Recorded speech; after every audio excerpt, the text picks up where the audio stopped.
Good evening, everyone, and welcome to the historic Torchlight Parade program. We'd like to give special thanks to the FDR High School Band and the Girl Scouts and Boy Scouts that participated in the march over. Let's give them a hand, please.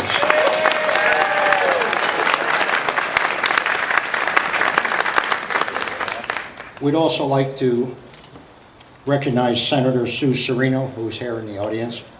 Thank you for coming, Senator.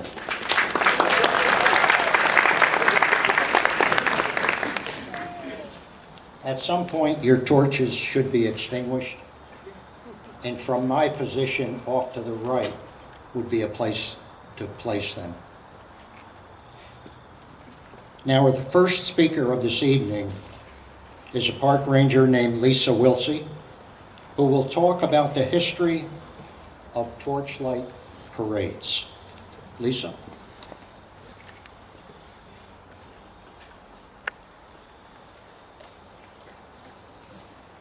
Good evening, ladies and gentlemen. The use of the Torchlight Parade to rally supporters for voting in presidential elections began in the 1820s when political innovators such as Martin Van Buren, another president who lived several miles up the road from Hyde Park, devised new campaign tools such as torchlight parades and nominating conventions.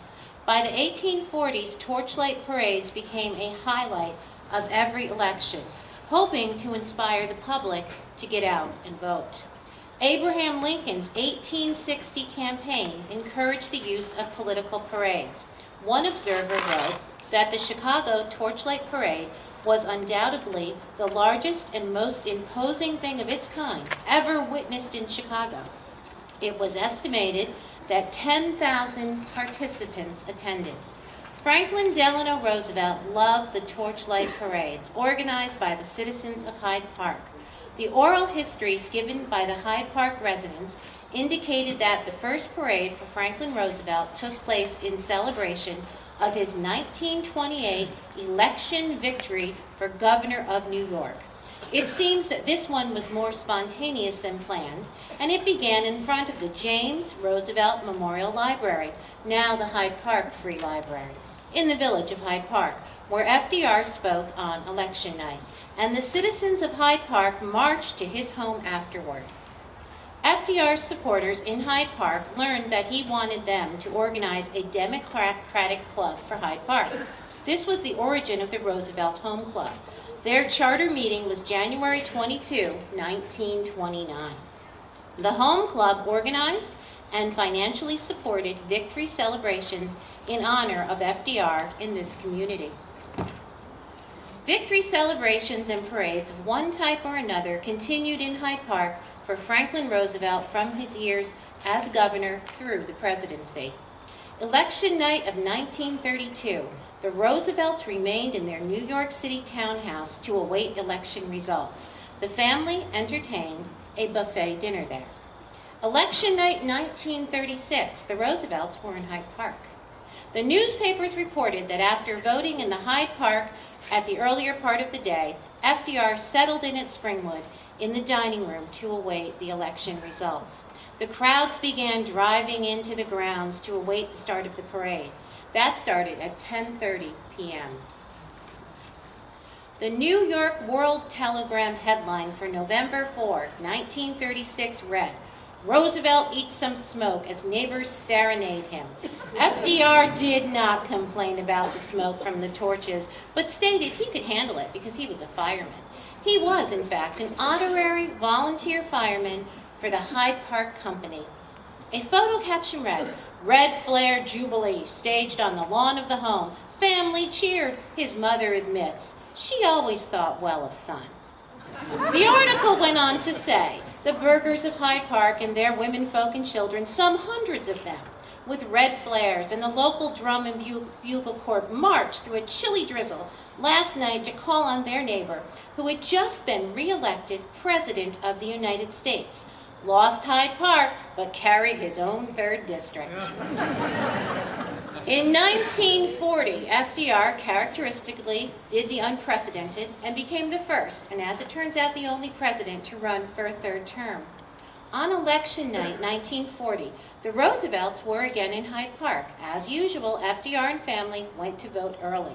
He gave a speech at the Nelson House in Poughkeepsie and returned to Springwood to wait. On that night, on this very portico, he addressed his Hyde Park neighbors in the Torchlight Parade. A New York Sun photo caption for November 6, 1940 reads, "President Roosevelt standing with his son Franklin Jr. on the portico of his country home early today gestures to a torchlight procession."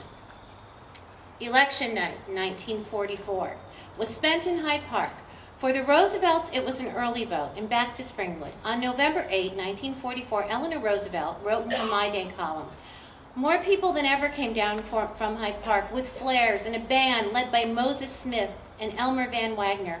They always reported apologetically that the president has carried his own district by a few votes, but lost the town of Hyde Park. Nevertheless," they add, "in spite of that fact, they vote against him. All his neighbors love him." In a newspaper photo, FDR is shown seated for the first time on the front porch of his home with his navy cape draped around his gaunt figure as he greeted the victory parade. Franklin Delano Roosevelt said, "I am an old campaigner and I enjoy a good fight." He thrived on campaigns and all the hoopla that went with them.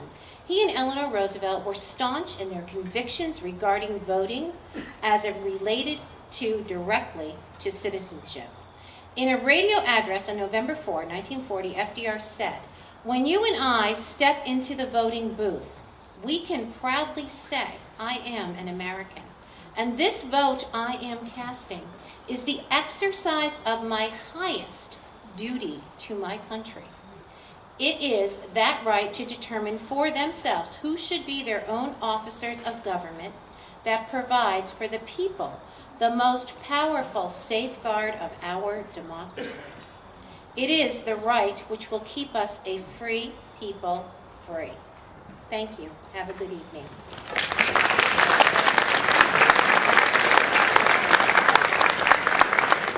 Thank you, Lisa. In the interest of safety, torch holders, please extinguish your torches, blow the candles out. We'd appreciate that.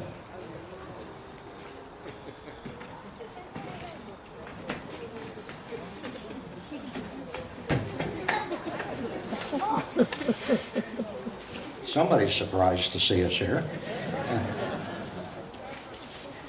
Our next speaker is John Golden. We are privileged to have with us tonight Mr. Golden, a lifelong resident of Hyde Park, who participated in an actual torchlight parade. He will share with us his memories of this special Hyde Park community event.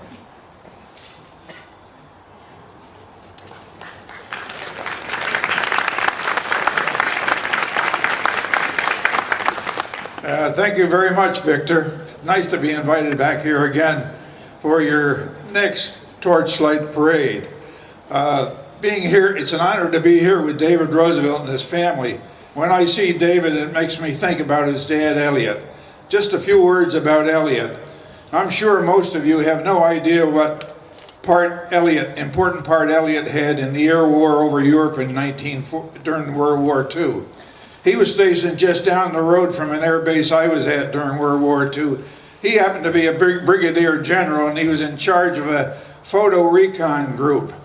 And their main mission was to fly over the continent and take photographs of strategic sites on the continent and pass that information along to bomber groups and even the ground forces.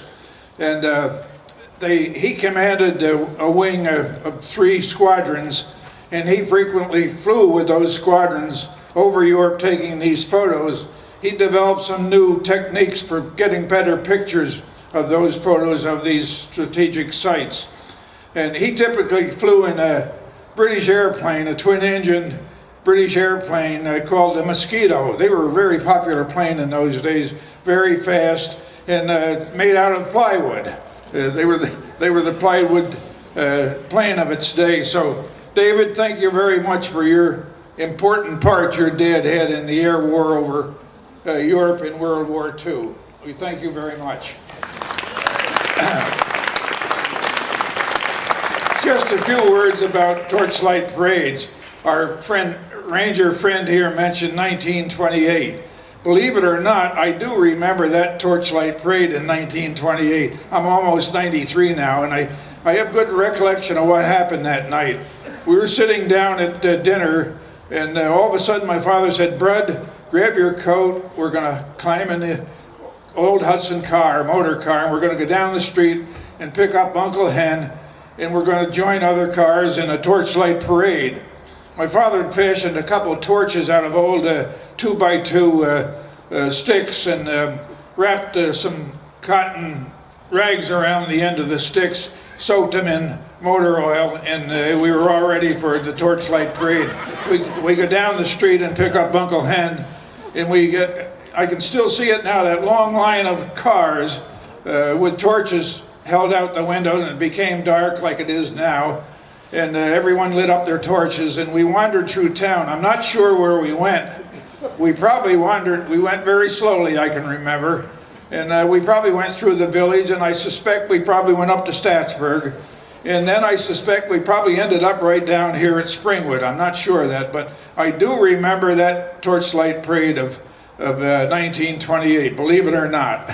And another one in particular comes to my mind. It was in the late 30s. We had a town election, and my uncle always ran for supervisor and was always elected for, I think, 7 different terms. Well, they counted the ballots. We'd all gather around the town hall, the old town hall in the village. We'd get 300 or 400 people would come back and listen to the vote counting. And he always got reelected, but and we were ready for the Torchlight parade that night, but we had a little holdup. There was a tight battle for road commissioner, or highway commissioner, they called it in that day. And there was 2 men ran for position, and when the machine ballots were all counted, it was tied. So we had to wait for the paper ballots to come in and be counted. And one count would put the Republican ahead, and one put the Democrat ahead, and they became tied down to the last ballot. And they opened up the ballot, and it turned out to be for the Democrat, Cecil Marshall. And forever after in Hyde Park, he was known as One Vote Marshall. They were exciting times here in Hyde Park, and I never missed an opportunity to take part in the Torchlight parade. I do remember all of them, but those 2 and specifically I remember. And as a youth in Hyde Park, they were exciting days. I still have wonderful memories of FDR and national politics and coming down here to Springwood on those torches. I'd be right out in the group out here with the rest of you. And one day my wife worked in the archives here, was searching through photographs, and she happened to look out and she said, there you are standing out right out here in front of the steps as FDR was having fun with the local townspeople. Well, we would eventually leave the town hall when all the votes were counted, and people would light up their torches. And I suspect there were probably a couple hundred of us would wander on down the post road. It was a 3-strip concrete road in those days. And after dark, there was hardly any traffic. I remember we walked right down the middle of the road here to Springwood and came down the main entrance here, the main lane, and all gathered in front of the portico here. And FDR would come out. That particular evening, he sat in his chair and thanked everybody for coming and congratulated the winners. And he would banter about with some of the townsfolk that he knew and say words about national affairs and generally enjoy himself. The whole family would be on the portico with him here. And eventually, I think he would probably tire out and decide it was time to say goodnight. He would say goodnight, and we would turn around out the lane and wander back up to the town hall and eventually home. But they were really exciting days and never to be seen again. It was great to have been a youth here in Hyde Park and grow up with all that history. Thank you very much.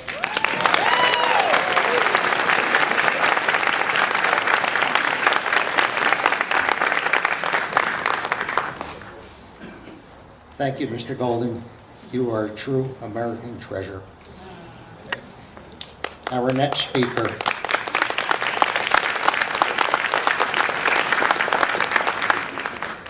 I have the honor of introducing David Roosevelt.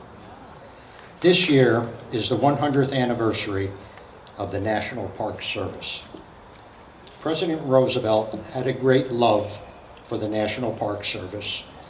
In August of 1934, FDR gave a radio address from Glacier National Park in which he spoke about the national parks and their relationship to Americans.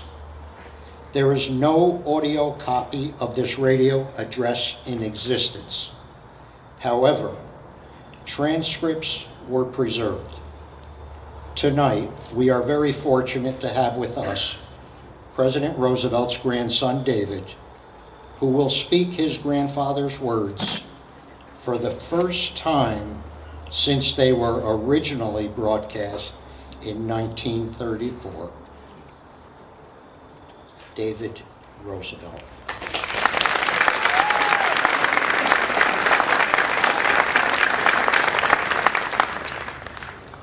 Thank you, Victor. Welcome to Springwood, ladies and gentlemen. Gosh, you know, if my grandfather had had different plans, I might be living here today. But he gave it to you. So, welcome home, folks. As you've just heard, today is, oh, by the way, before I even start, if you turn around and look at that moon, I mean, I hope my grandfather had that on November 4th or whatever the election, the date of the election night was. Anyway, as Victor said, this year we celebrate the 100th anniversary of the National Park Service. And, you know, my grandfather was particularly proud of the Park Service and the National Park System.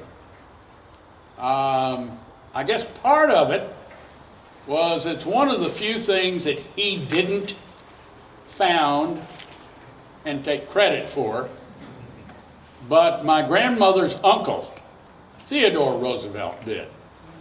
So tonight, however, I'd like to read a portion of his radio address, which was broadcast from Two Medicine Chalet, Glacier National Park, August 1934.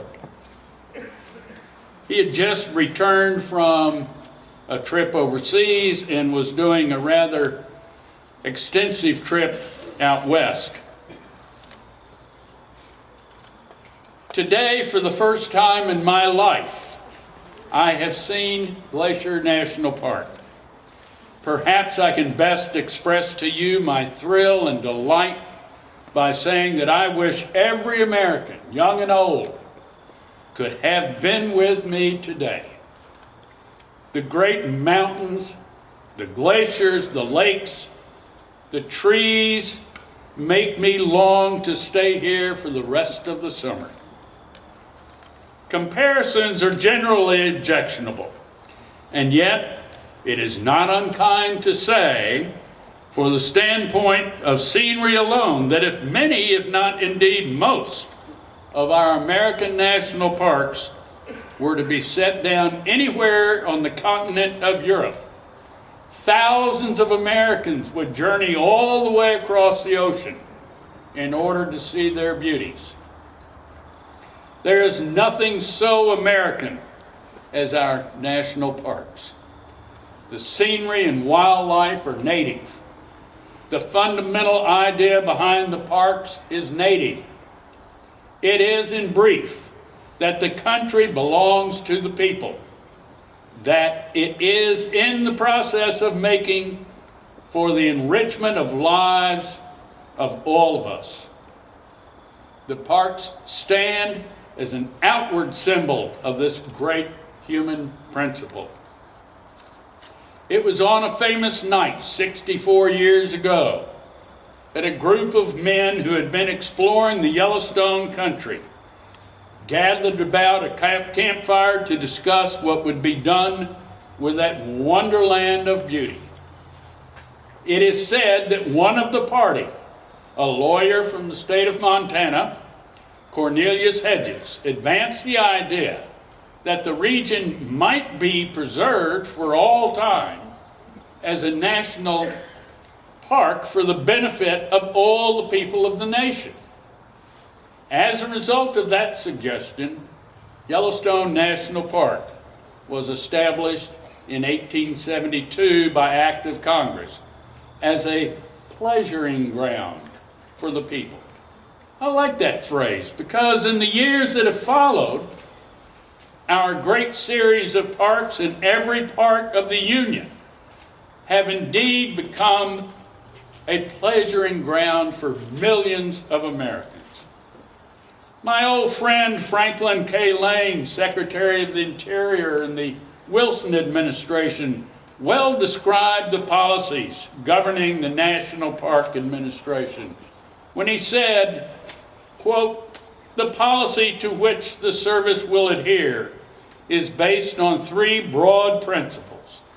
First, that the national parks must be maintained in an absolutely unimpaired form for the use of future generations, as well as those of our own time.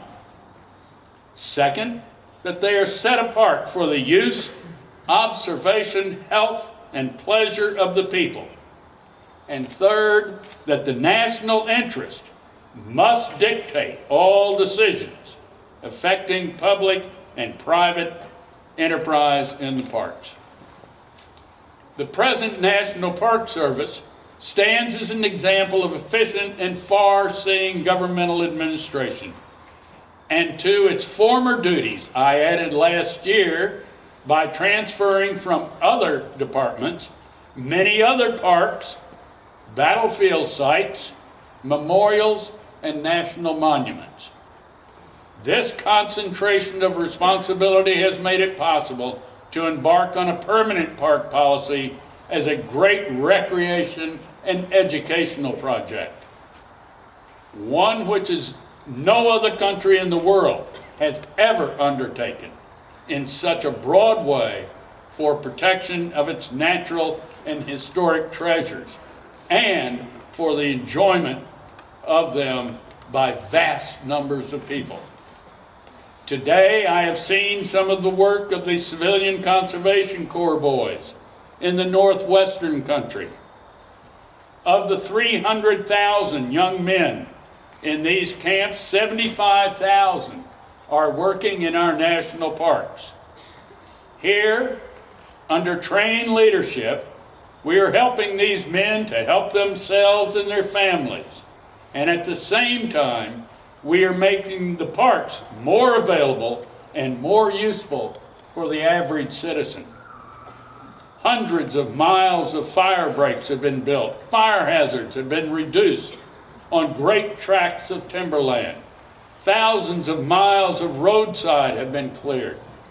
2,500 miles of trails have been constructed, and 10,000 acres have been reforested.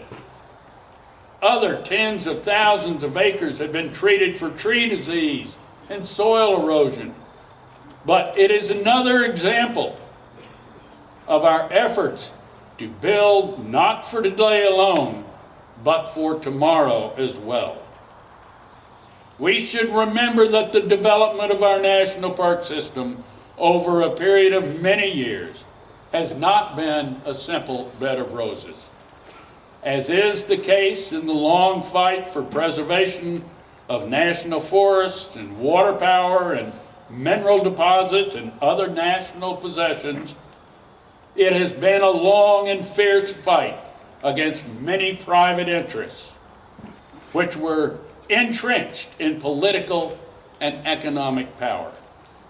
So too, it has been a constant struggle to continue to protect the public interest, once it was saved from private exploitation at the hands of the selfish few.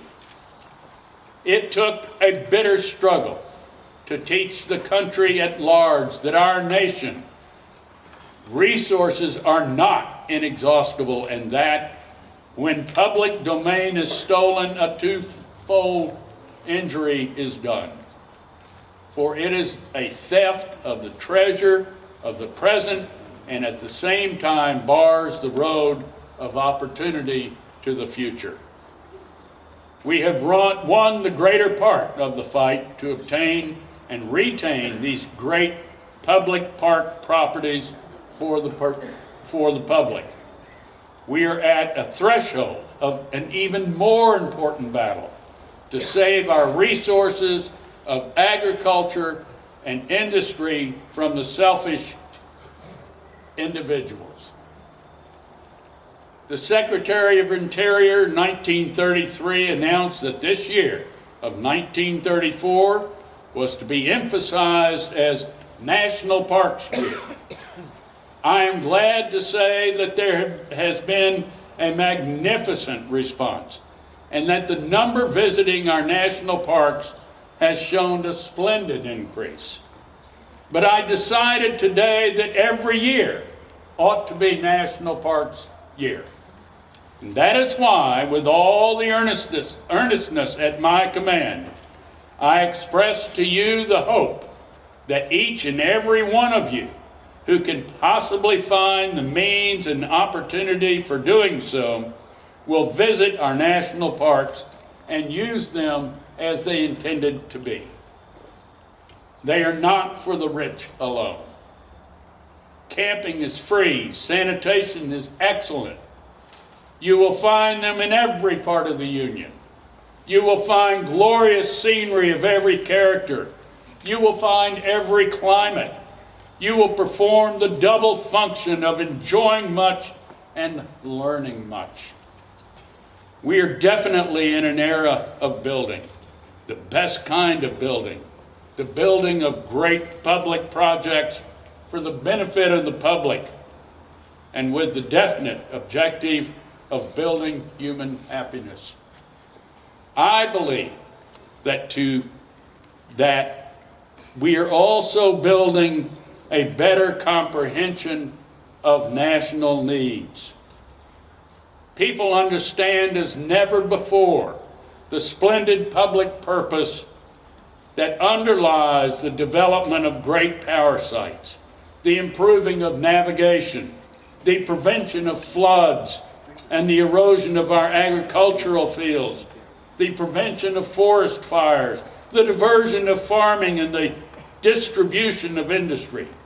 We know more and more that the East has a stake in the West, and the West has a stake in the East, that the nation must and shall be considered as a whole and not as an aggregation of disjointed groups.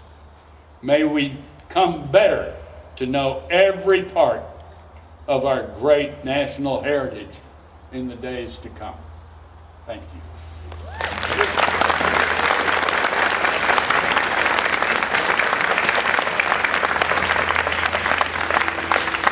Thank you, David. Tonight, we are awaiting the arrival of President Roosevelt, who is giving a speech at the Nelson House in Poughkeepsie. We will be entertained by the Hudson Valley folk singing group, Betty and the Baby Boomers. They have just returned from an engagement in Ireland. They have performed with Pete Seeger and regularly perform in support of the Hudson River environmental movement. The band will play 4 songs.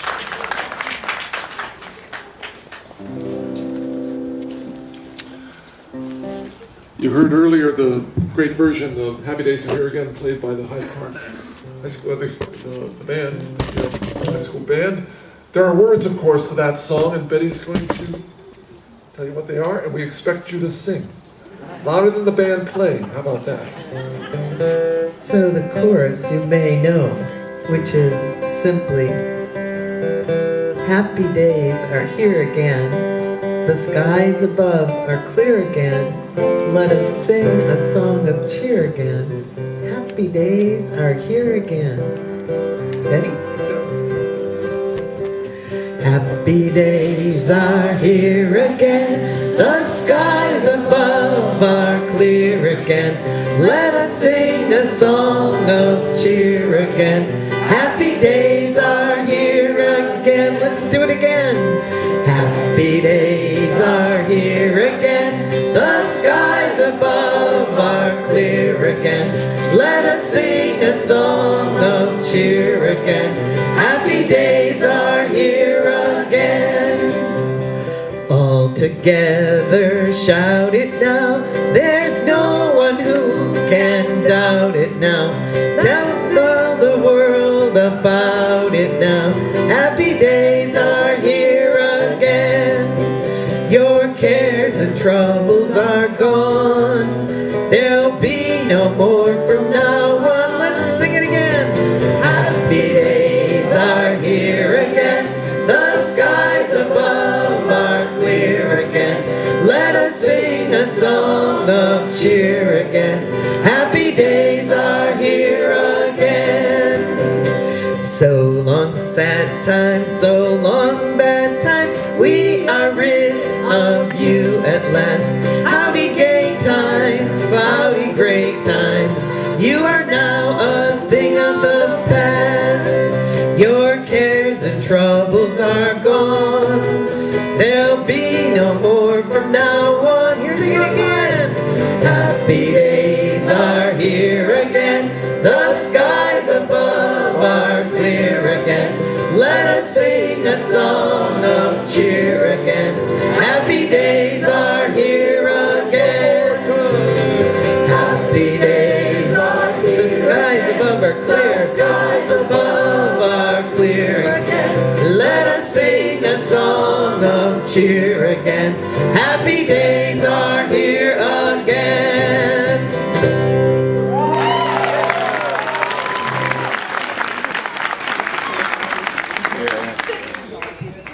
Well, that's some moon up there I see. Don't know if that has anything to do with the next song, but It might. Oh, that's good. That's It good. said that FDR's favorite song was this one. And I'm sure that you know the chorus of this song and probably the first verse, but it seldom goes beyond that. And there's some just glorious words in the later verses of Home on the Range. Give me a home where the buffalo roam, where the deer and the antelope play. Nice, sounds nice. Where seldom is heard a discouraging word, and the skies are not cloudy all day. All know this part. Home, home on the range, where the deer and the antelope play, where seldom is heard a discouraging word, and the skies are not cloudy all day. Where the air is so pure, the zephyrs so free, the breezes so balmy and bright, I would not exchange my own home on the range for all of your seas so bright. Home, home on the range, where the deer and the antelope play, where seldom is heard a discouraging word, and the skies are not cloudy all day.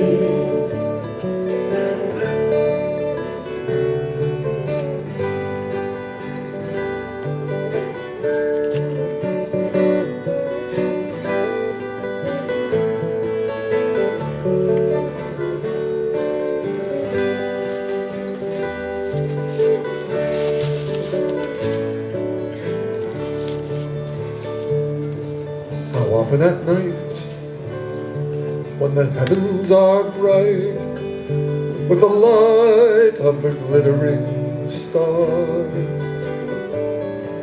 I stood there amazed, and I asked as I gazed, does their glory exceed that of ours?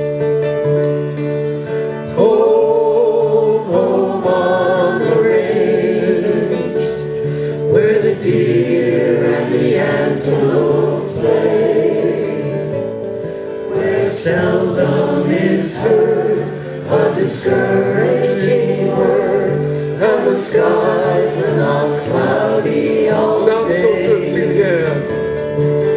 Home, home on the range, where the deer and the antelope play, where seldom is heard a discouraging word, and the skies are not cloudy all day.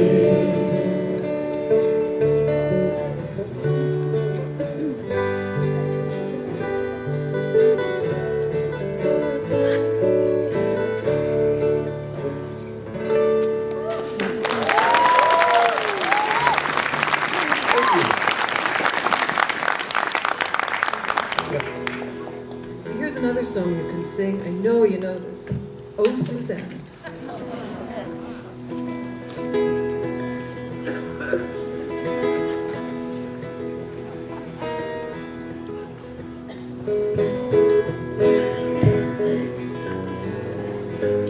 Maybe even you high school kids know this.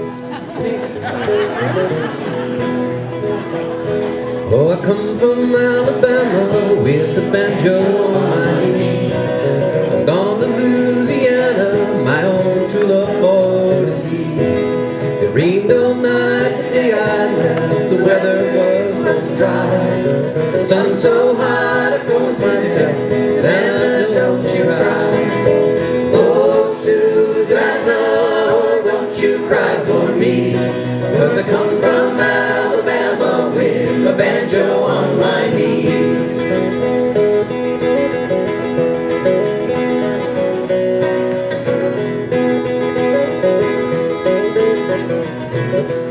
Well, I had a dream the other night where everything was still. I thought I saw my Susanna coming round the hill. A buckwheat cake was in her mouth, a tear was in her eye. I said, I'm coming from the south, Susanna, don't you cry. Oh, Susanna, oh, don't you cry for me, 'cause I come from Alabama with a banjo on my knee. Susanna, oh, don't you cry for me, 'cause I come from Alabama with a banjo on my knee.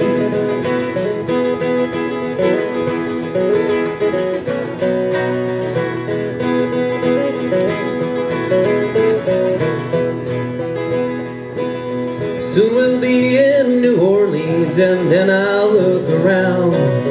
When I find my Susanna, I'll fall upon the ground. But if I do not find her, I will surely die. When I'm dead and buried, Susanna, don't you cry. Oh, Susanna, oh, don't you cry for me, 'cause I come from Alabama with a banjo on my knee. One more. Oh, Susanna, oh, don't you cry for me, 'cause I come from Alabama with a banjo on my knee.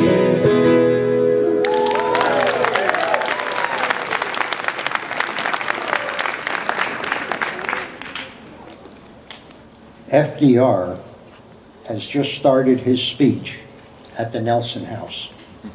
Let's listen in.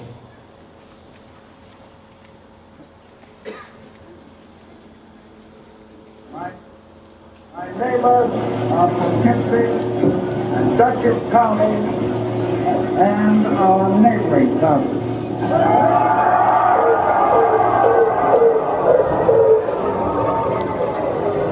My reason for speaking to you tonight is not to ask your vote on the morrow. It is rather to tell you of a little of the past and a little of the future. It's just 30 years ago when I first campaigned with our country. You know, in those days, this Hudson River section of ours was closer politically between the two major parties than it has been in more recent years. Speaking not in a partisan way, but just as one who has always been very much interested in civic betterment locally, I'm inclined to think that close competition between the two parties in these river counties was a very good thing in those days. Each party, Republicans and Democrats, each party was striving to outdo the other, not in promises alone, but in the actualities of good government. In those days, 30 years ago, I am inclined as an observer to believe that county and local government in Dutchess and in these other counties was stimulated by the closeness of the races that were made. And you know, the same thing was true in those days in regard to state and even national politics. We were not committed to any set way of voting. Why, we used to have an occasional Democrat in Congress or in the state Senate, as I discovered, or in the Assembly, and once in a blue moon, this good old county of Dutchess used to go Democratic.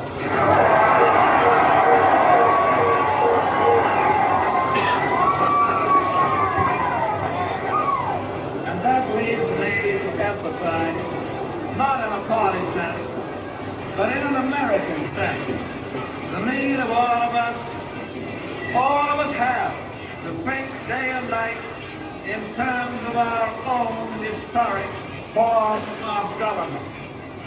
It is true, as we all know, that in many other parts of the world, serious and sometimes successful attacks have been made on democracy.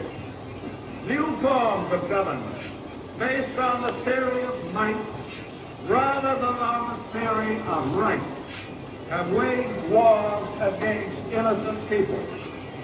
But in the long run, I believe, for example, that the Germanic people and the Italian people, with their proud heritage of freedom, will return with the rest of the world to self-government based on free elections.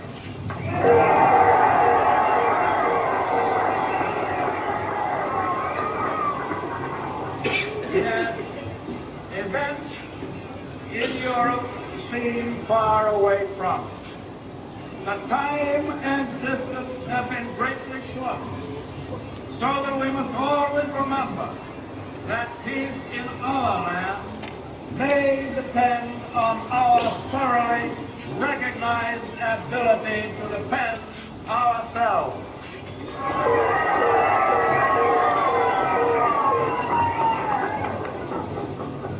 And you and I are thankful tonight that we have peace. Peace throughout the length and the breadth of this land. And what is more, the people by their strength intend to keep this country at peace.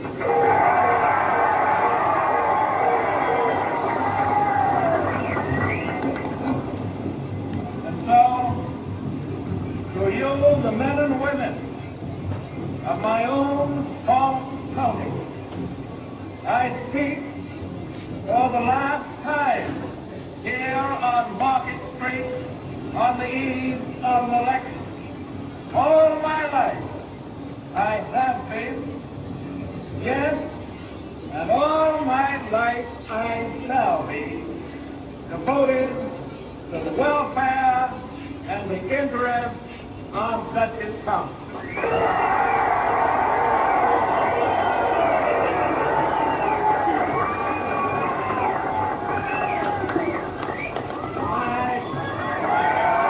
Ladies and gentlemen, the President has just concluded his address to the assembled 25 or 30,000 people here directly in front of the Nelson House. Stands now and waving goodbye.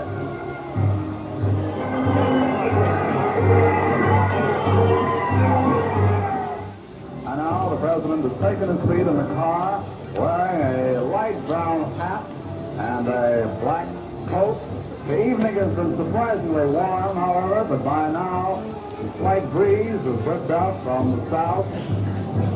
The President is shaking hands with several well-wishers, one of whom, a young lady, has climbed right into the car. Just shaking his hand, and now it's left. And now the President, with Mrs. Roosevelt at his left, and beyond her, the President's mother, Mrs. Sarah Delano Roosevelt, Franklin Jr. in one of the folding seats. Judge Conger has now gotten over to the right, and now the car is beginning to move, and the President departs for Hyde Park.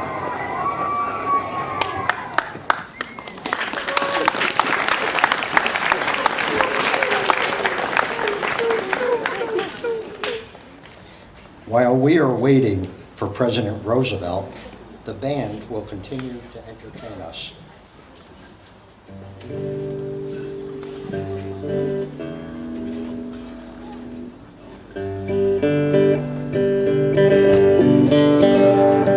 Well, I went down south to see my gal, singing Polly Wolly Doodle all the day. Now my old gal, good old man, singing Polly Wolly Doodle all the day.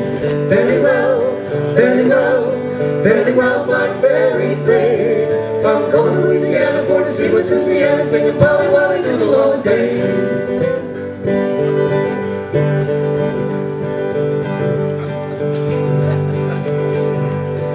Well, a grasshopper sitting on a railroad track, singing Polly Wolly Doodle all the day. I'm picking his teeth with a carpet tack, singing Polly Wolly Doodle all the day. Fairly well, fairly well, fairly well, my very babe. Or I'm going to Louisiana for to see my Susiana, singing Polly Wolly Doodle all the day.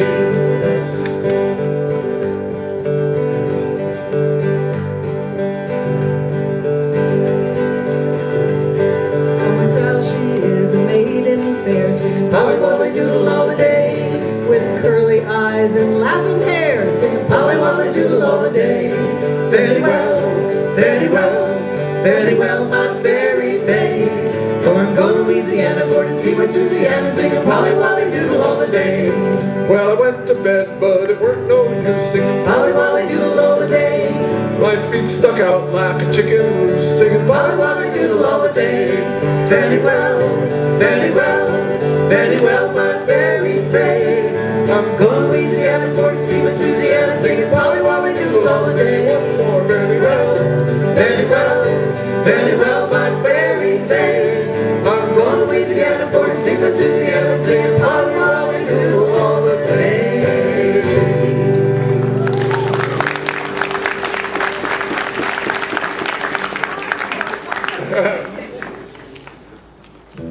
Now, another song that I learned in grade school, I don't know if they still teach it, You Are My Sunshine. Yep. Do they still teach that? Okay, so please sing it with us. We'll start with the chorus, because everybody knows that.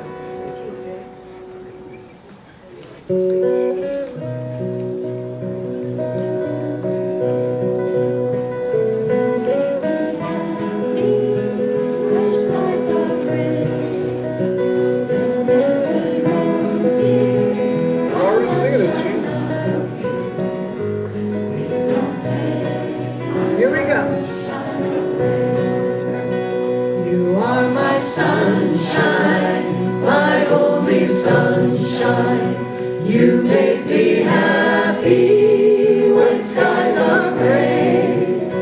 You'll never know, dear, how much I love you. Please don't take my sunshine away.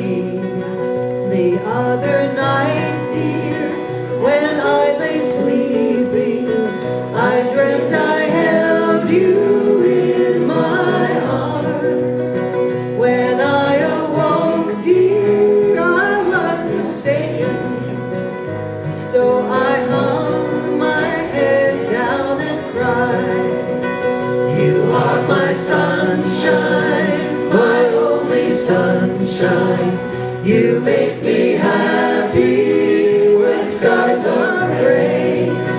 You'll never know, dear, how much I love you. Please don't take my sunshine away. I'll always love you and make you happy if you will only say the same. But if you leave me to love another, you'll regret it all one day. Last time. You are my sunshine, my only sunshine. You make me happy when skies are gray. You'll never know, dear, how much I love you. Please don't take my sunshine away. No, please don't take my sunshine away.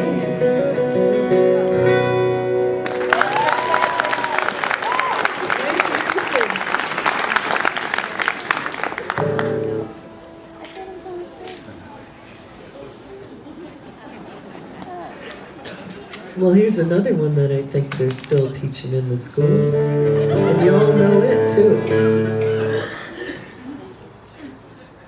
Okay, Bob.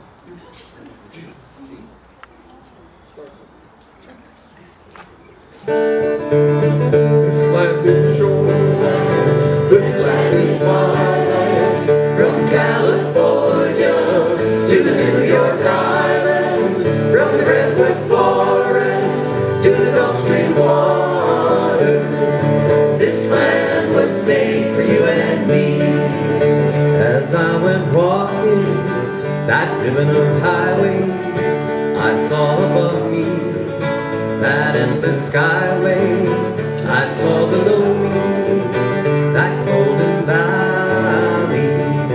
This land was made for you and me. Sing it.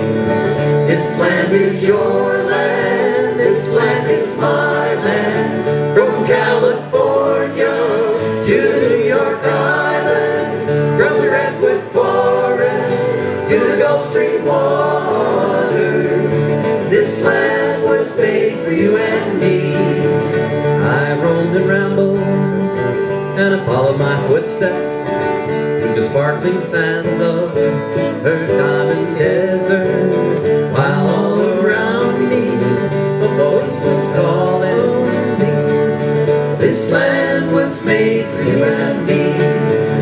This land is your land. This land is my land. From California to the New York Island, from the Redwood Forest to the Gulf Stream waters, this land was made for you and me.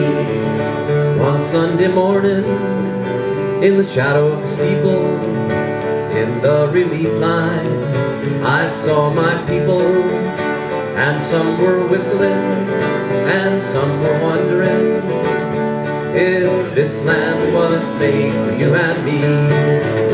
This land is your land. This land is my land. From California to the New York Island, from the Redwood Forest to the Gulf Stream waters, this land was made for you and me. Chorus again. This land is your land. This land is my land. From California to the New York Island, from the Redwood Forest to the Gulf Stream waters, this land was made for you and me. This land was made for you and me.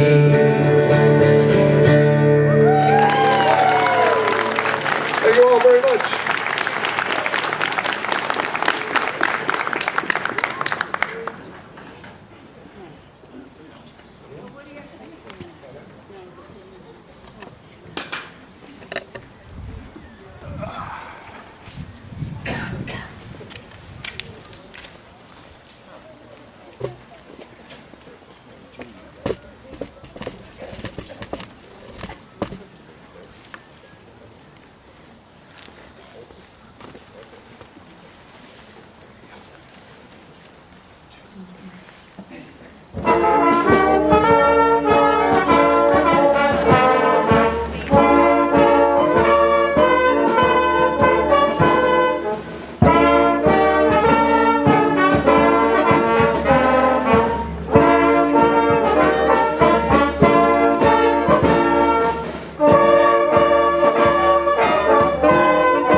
delighted to see everyone here tonight. Thank you all for coming, friends and neighbors from long ago. And I hope you all voted today. And I hope you all voted a straight Democratic ticket. I have some wonderful friends and neighbors and family with me. I'd like to introduce them tonight. First, my wife, Eleanor. Of course, you know her, the First Lady of our land.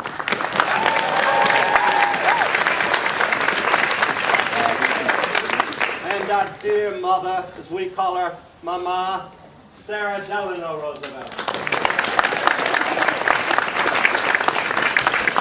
My youngest son, John, his wife, Ann Clark, and of course, the apple of my eye, my daughter, Anna.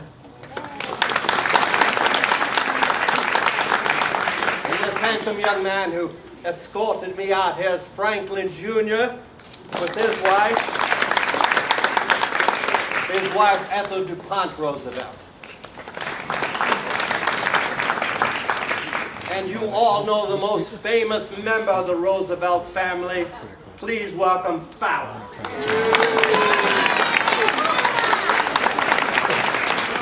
Making a proper bow, you know. But you know, this is a perfectly tremendous surprise. I learned about it. I learned about this party first from the news ticker an hour and a half ago. And the news ticker said something else. It said that neighbors and boosters from the Roosevelt Home Club planned a torchlight parade to the Hyde Park shortly after midnight. Well, of course, you could have knocked me down with a feather. And then the report went on to say, it was probably written by some kid, that this has been a regular custom on election night since the chief executive entered the field of national politics. Well, it seems to me that I, and most of us, go back further than that. We go back first to the campaign of 1928 and 1930. And a few old graybeards, like me, we go back to 1912 and 1910. But I think that, except for a very few people here in Hyde Park, I go back further than that. I claim to remember it, but the family says that I do not. And that was the first election of Grover Cleveland in 1884. You see, I was 1.5 years old at that time, and I remember the Torchlight Parade coming down to the house. As they say, believe it or not. And this youngster here, Franklin Jr., was just saying to me, he wondered whether Franklin III, who was up there in that room, will also remember tonight. You see, he is also 1.5 years old. Well, we haven't got the full returns yet because we haven't heard anything from California, Oregon, or Washington. However, it looks all right. And one of the things that makes me very happy about this thing is the fact that we have won a great victory in these 3 counties of Dutchess, Putnam, and Orange. Because even though our present congressman may have been reelected by a small majority, the victory of Mr. Stehome is just as big, nevertheless. We are all proud of the splendid fight that he has made. I don't need to tell you that we face difficult days in this country. But I think you will find that in the future, you'll find just exactly the same Franklin Roosevelt that you have known for a great many years. My heart has always been here. It always will be. And by Jove, you know, someday when Elmer Van Wagner gets tired of running for our local supervisor, well, I don't know, maybe 10 or 20 years from now, well, I might take a shot at that job myself. It has been fine to see you. Thanks ever so much. And I'm going to be back here, as you know, just as much as the government of the United States will allow me. Thanks very much.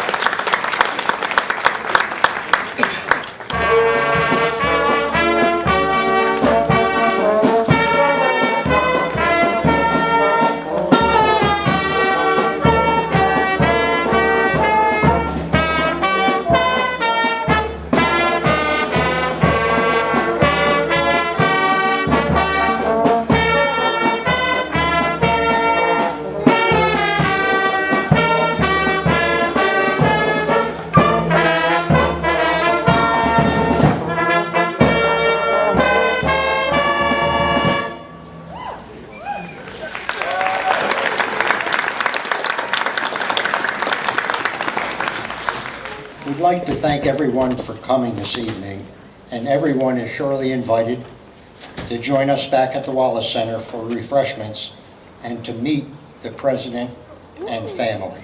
Thank you.